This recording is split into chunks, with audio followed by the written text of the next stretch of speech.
黄色的身躯，圆润润的身材，金花桥的吉祥物兄弟夜市啊、甘菜市啊，以及菜篮再来精彩高趣味的表演。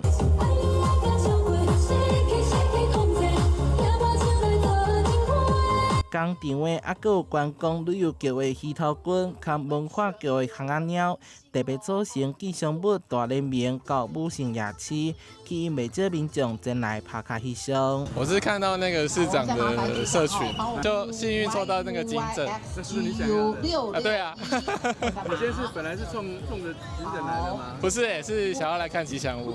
市长黄伟綽先前伫咧网络铺一段影片，绍介古水吉祥物的周边商品，尤其是阿嬷棍顶悬挂的枕头，嘛是一人上要爱。活动现场总共有120份的抽奖奖项，得奖几率相当的高。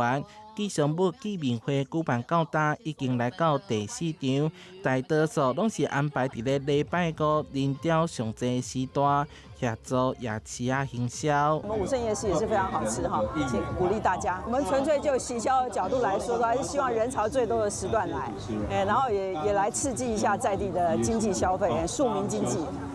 所以是把活动办热闹闹的是我们的目的。夜市啊，含伊的伙伴，未来也阁会衍生更较侪市场甲夜市，希望透过活动来展现城市创意甲温度，嘛，互市民伫咧踅夜市的同时，感受台南的多元魅力。台南新闻所在采访报道。